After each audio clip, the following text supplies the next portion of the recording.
Hello everybody, my name is Nathan and I am the man with a cartoon obsession.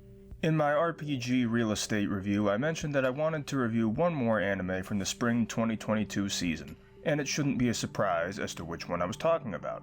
This anime has taken the world by storm, and it's not hard to see why. Before we get into that though, I would greatly appreciate it if you could take just a second to like this video and subscribe to the channel for more animation related content. My goal is to reach 1,000 subscribers by the end of the year, and I'm hoping we can make that happen. Without any further ado, let's get into my anime review of Spy Family.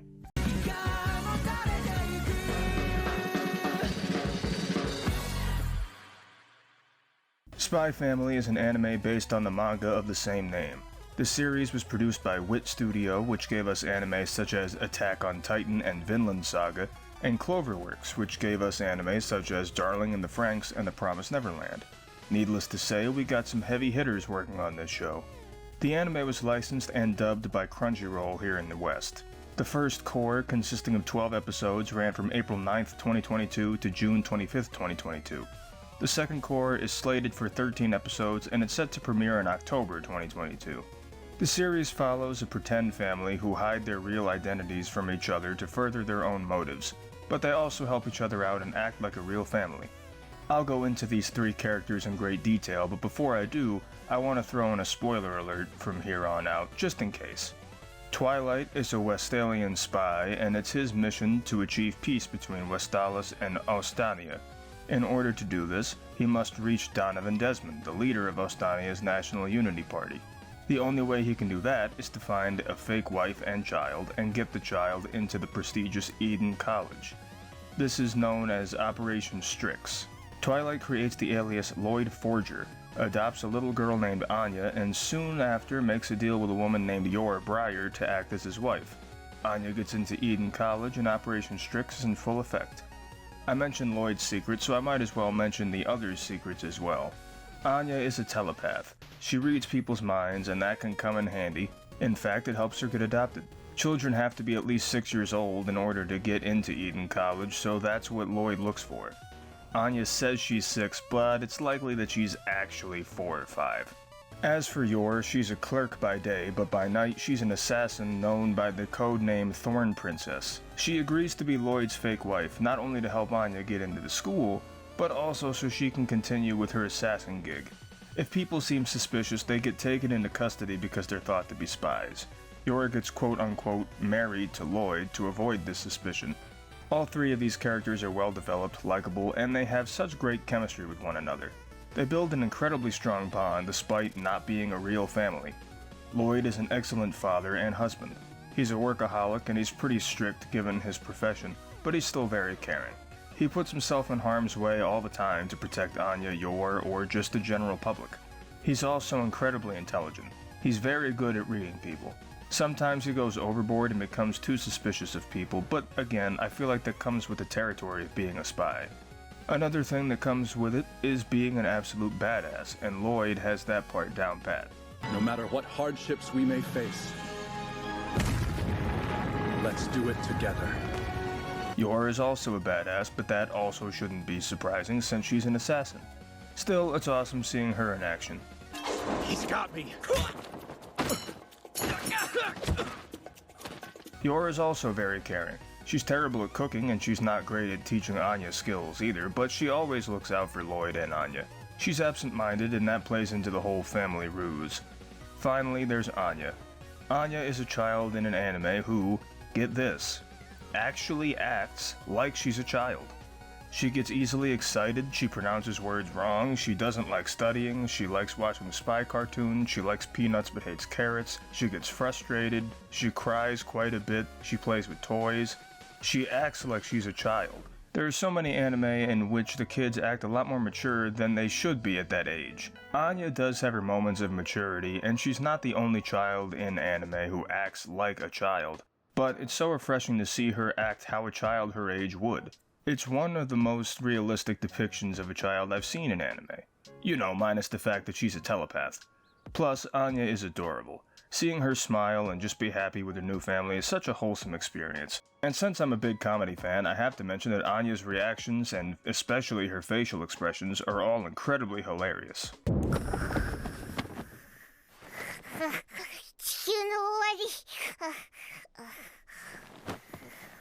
All three main characters are fantastic, and I love them all to death.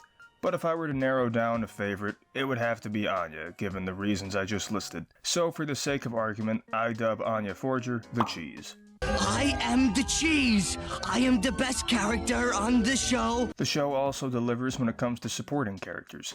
Becky Blackbell is Anya's friend at school. The two become great friends early on, and she always sticks up for Anya. Becky hasn't had a whole lot of focus yet, but I always enjoy her interactions with Anya. Good morning, Anya.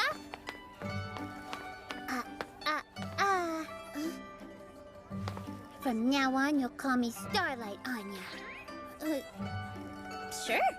Damien Desmond is Donovan Desmond's second son. He does not get along with Anya at all. He's mean to her, but Anya keeps trying to become friends with him to help Lloyd with his mission. I should mention that even though Damien is always rude to Anya, he's clearly fallen for her. Henry Henderson is one of the housemasters at Eden College. He's nice most of the time, but he can be strict when he needs to. He's one of the more unique looking characters and a real joy to watch.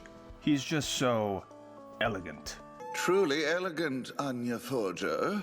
Frankie Franklin, the informant, is a good comic relief character. Lloyd gets him mixed up in some crazy situations, and it always results in a good laugh. Last but not least, there's Yor's brother, Yuri Breyer. Yuri has a bit of a sister complex, which is something I normally don't like in anime, but I think it's done well enough here. And he doesn't think Lloyd is worthy of being her husband. He's over the top, and his visit to the Forger's apartment is one of the funniest scenes in the whole show.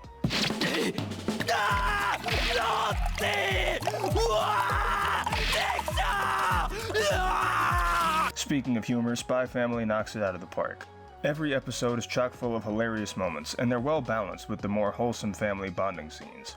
I will say there are one or two episodes that don't feel as strong in regard to their contents, but there are no episodes that I would consider less than good.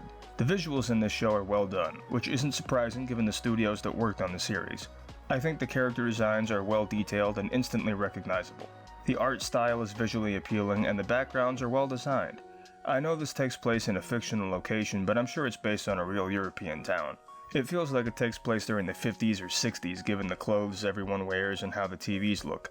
The time period is never explicitly stated, but that doesn't really matter. The show also excels audio-wise.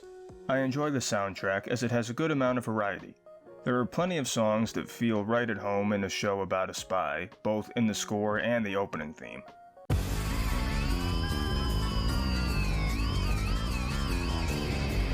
There's also a good amount of more mellow and calming songs, with the show's ending theme being the prime example.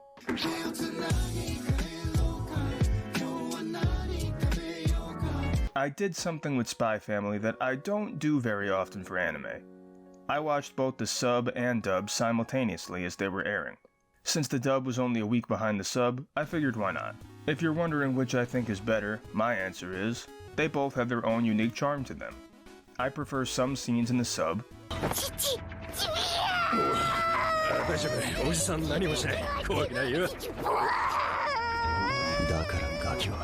and others in the dub. If you please come with me. I'm being sold at traffickers! You won't if you behave. I know that's a non-answer, but I really hate the sub versus dub debate. Just watch anime how you prefer it. I will say that in reading a number of these debates for Spy Family, I stumbled upon some points that I want to touch on. They were all about Anya's voice specifically. I've seen people say Anya's voice sounds more natural and more adorable in the sub, whereas it sounds forced in the dub. I disagree. I think Megan Shipman does a great job of portraying a believable child. I've seen people say they prefer the sub because Anya mispronounces words and doesn't always speak in full sentences. They think it's less believable if she uses full sentences since she's so young. This is the line in particular these kinds of comments reference. Spy mission. Waku waku. A spy on a mission? So cool! Anya mispronounces words in both the sub and the dub, so I don't understand that complaint at all. As for not speaking in complete sentences, I don't understand that for two reasons. 1, she speaks in complete sentences all the time in the sub. 2, yes, she's young, probably around 4 or 5, and it's not uncommon for children in that age range to speak in full sentences. They may not always be well constructed, which they're not all the time in the dub, but a child that young speaking in full sentences is believable. I know I'm just feeding into the debate I said I hated, but I just want to put it out there that any legitimate hate for this dub is unwarranted. The characters are perfectly cast in both the Japanese and English versions of the show, and if you haven't watched Spy Family yet, I say it doesn't matter which version you watch as long as you check out this show. Spy Family has been called Anime of the Spring Season or even Anime of the Year by plenty of sources, and I'm inclined to agree. It has so many likable and well-developed characters, such an interesting plot, tons of comedy, and it gives me this nice warm feeling because of how wholesome the story of three strangers with secrets forming a fake family but growing real bonds with each other is.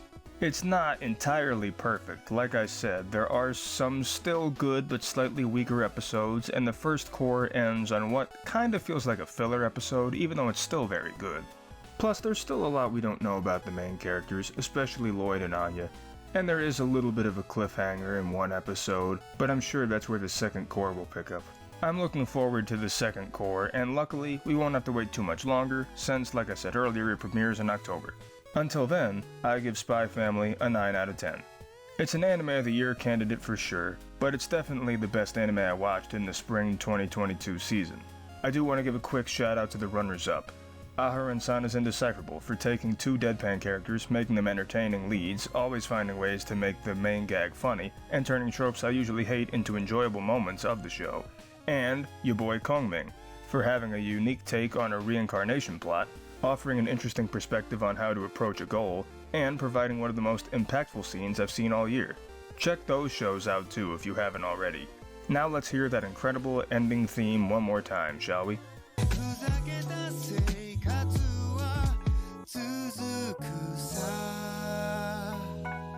Thank you guys so much for watching the video. If you have any other cartoons, anime, or other animated works that you want me to talk about in the future, please let me know. After all, it's not my channel, it's our channel.